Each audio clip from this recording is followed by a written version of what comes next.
السلام عليكم ورحمة الله وبركاته صاحبada ku xiran janalka caalam daxso kusoo dhawaada barnaamij cusub bini aadamku wuxuu u soo kacaa u jiifsadaa u soo jeedaa u dadaalaa sidii uu natiijo wanaagsan uga gaari lahaa hami iyo aragti uu leeyahay uuna aaminsan yahay guud ahaanba bini aadamku taas waa ka siman yahay hagaag waxaan ognahay in ujeedada aan u noolnahay ay tahay sidii aan guul u gaari lahayn ha noqoto mid aakhiro ama ha noqoto midda adduunyada guushu way dhadhan macaan tahay way qurux badan tahay balse aad ayay u qaraar yihiin waddooyinka loo maro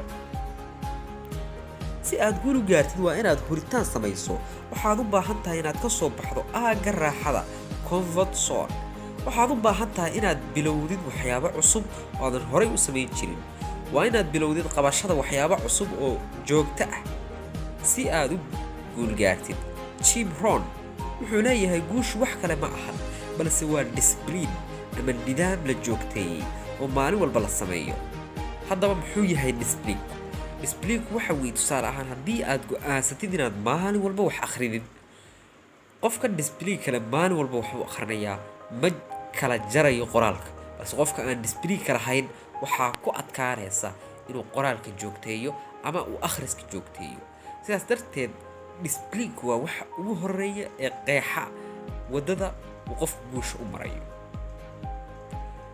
qofku haddii uu tusaale ahaan dhigto jadwal maalinle ah uusan ka boodin ilaa uu fuliyo mooyaane qofkaas waxaynu oran karnaa waa qof disciplinekiisu uu weyn yahay qoraa ayaa wuxuu leeyahay ma arag qof discipline leh oo aan guulaysan mana arag qof discipline lahayn oo guulaystay qof walba oo discipline leh waa guulaystaa maxaa yeelay wax walba waa u qeexan yihiin qof walba oo aan discipline lahaynna guul ma gaaro xaqiiq guushu kuma timaado isdhigasho iyo hurdo iyo dheeldheel ogow dadka dunida jooga oo dhan ayaa jecel inay guulaystaan ogow qof walba oo dunida ku nool wuxuu doonayaa guul wuxuu u soo toosaa isaga oo riya leh isaga oo hami weyn leh balse in yar ayaa seexda habeenkii iyaga oo guusha gaaray halka dad badan ay isla sariirtii ku laabtaan iyaga oo isla hamigii iyo riyadii qaba oo weliba aan waxba bedelin maxaa yeelay boqolaal ayaa dhintay iyaga oo han leh iyaga oo raba inay wax xaqiijiyaan ogow malaayiin ayaa caraystay oo gaboobay sidii ay guul uga haminayeen adiga ayay ku jirtaa inaad kuwaas ka mid noqotid iyo inaad badweynta uga tagtid doonida guusha ha ka cabsan hirarka badda ee ka sokeeya doonida guusha ee badweynta joogtaa ogow malaayiin ayaa raba oo jecel inay cunaan ugaadha balse qayb yar ayaa ugaarsasho taga oo wax soo ugaarsada waxaa jirta oraah caan ah oo odhanaysa dunidu waa duur ama waa kayn sidaas awgeed ama waa inaad halgantid islamarkaana xukuntid ama waa inaad duumatid oo uubi baxdid yacni aad waxba yahay noqotid qof aan wax qiimo a lahayn arrinta xiisaha leh ayaa waxay tahay go'aanka adiga ayaa iska leh dabcan waxaad ka mid noqon kadhaa kuwa guulaystay ama waxaad ku biiri kadhaa malaayiinta guuldaraystay oraah ayaa waxay odhanaysaa whoever said the small things do not matter has never seen a match start a wildfire qof kasta oo dhaha waxyaabaha yaryar ee xagga guusha loo qaado waxba ma taraan ma uusan arag kibriid ama taraq bilaabay kayn dhan oo gubatay ogow waxyaabaha yaryar ficilada yaryar ee aad qabatid waxay horseedi karaan guulo waaweyn maxaa yeelay haddii aad aragtay kayn duur ama beero waaweyn oo gubanaya ogow inay ka bilaabmeen taraq ama kibriid aad u yar oo dabka balaabay T. Half Acre oo ah qoraa iyo ganacsade Kanadiyaan ah ayaa wuxuu leeyahay ogow qof walba oo guulaystay cabsi ayuu qabay shaki ayuu qabay balse ma uu ogolaan in dareenkooda uu istaajiyo ama uu saameyn ku yeesho hankooda iyo himiladooda xusuusnow guushu kuma imanayso waa inaad adigu u tagtid marnaba guushu kuma imanayso adiga oo gurigaaga jooga oo aan dhididin marna ha firan in mucjiso dhacdo oo aad guulaysatid ka soo bax aagga raaxada oo wajah mustaqbalkaaga Your future is created by what you do today. mustaqbalkaagu wuxuu ku xiran yahay waxa aad maanta samayso. haddii aad darbiyada laandhooda ku dheesho, haddii aad habeenkii online social media isticmaalayso, haddii aad mar walba cudurdaar samaysanayso, ogow inaad sidaas noloshaada ku dhamaysanayso. saaxiib, xaqiiqatan dunida quraac bilaash ahi ma taal.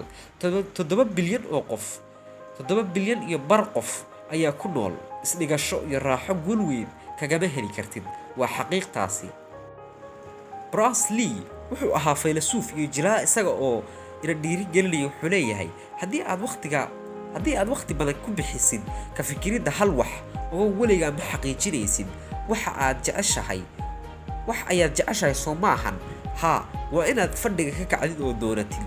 haddii aad rabtid inaad awood yeelatid, bar sida keli loo dagaalamo. naftaada bar sida aad keli u dagaalami lahayd. haddaba waxaan idiin soo gudbinayaa qodobo haddii aad samaysid aad xaqiijin doontid guusha. lambarka koowaad, ka soo bax aagga raaxada ama waxa loo yaqaan comfort zone.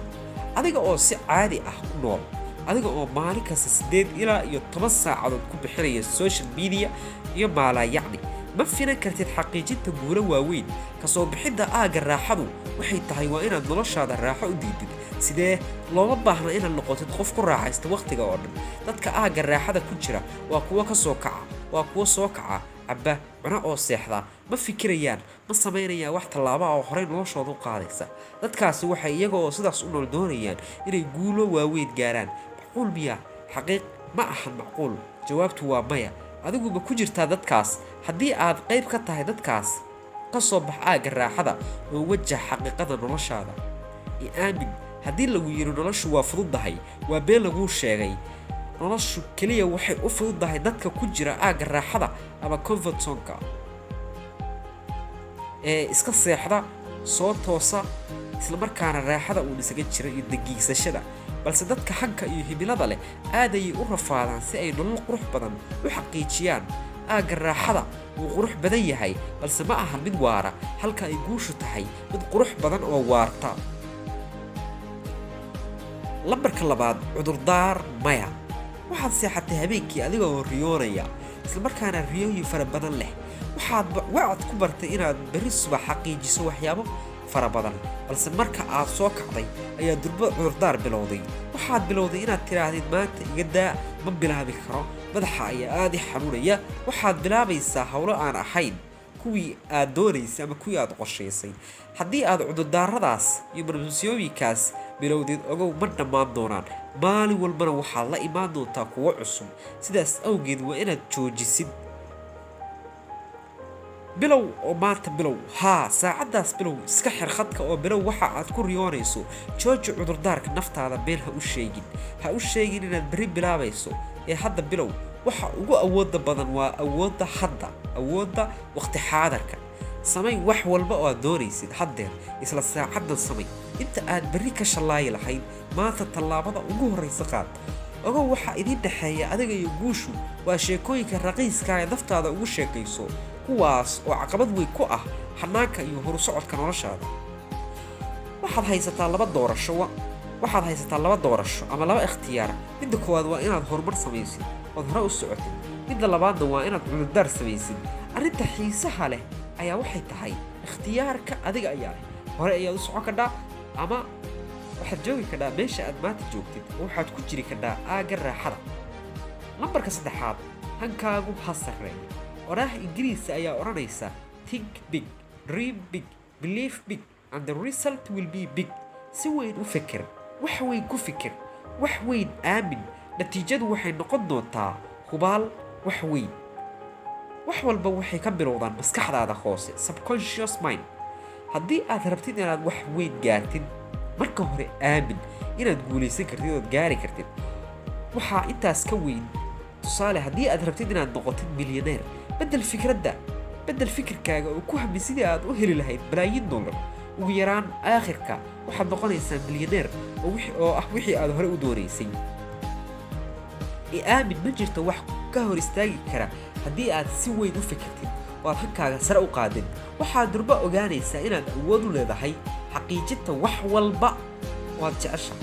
waxaad xasuusataa diyaaradaha waxaad xasuusataa diyaaradaha maanta samada buuxa ee duulaya dad ayaa shalay aaminsanaa inaysan macquul ahayn sidnaba aysan macquul ahan balse maanta carruur yaryar ayaa farsamayn kara waxaa isbedelay waa fikirka laga haystay naftaada wax weyn ayay u qabataa ha dhigin meel aysan u qalmin ha ceebayn naftaada dadaal han sare yeelo oo arag mucjisooyinka noloshaada qarqin doona lambarka afraad adigu keli ayaa tahay jooji barbardhigga naftaada iyo dadka kale Bill Gates oo mar ahaa ninka dunida ugu taajirsan uguna hantida badan ayaa wuxuu leeyahay naftaada cidna ha barbardhigin haddii aad cid barbardhigtid waxaad caayaysaa naftaada maxaa yeelay qof walba waa gaar qof walba waa unique waa qof gaar ah ma jiro qof kale la mida sidaas awgeed waa khalad inaad naftaada qof kale la sintid ha ka masaynin qofna hana isla simin dadka marka aad qof isbarbardhigtid waxaad ilaawaysaa hankaagii waxaadna noqonaysaa qof tartan kula jira dad kale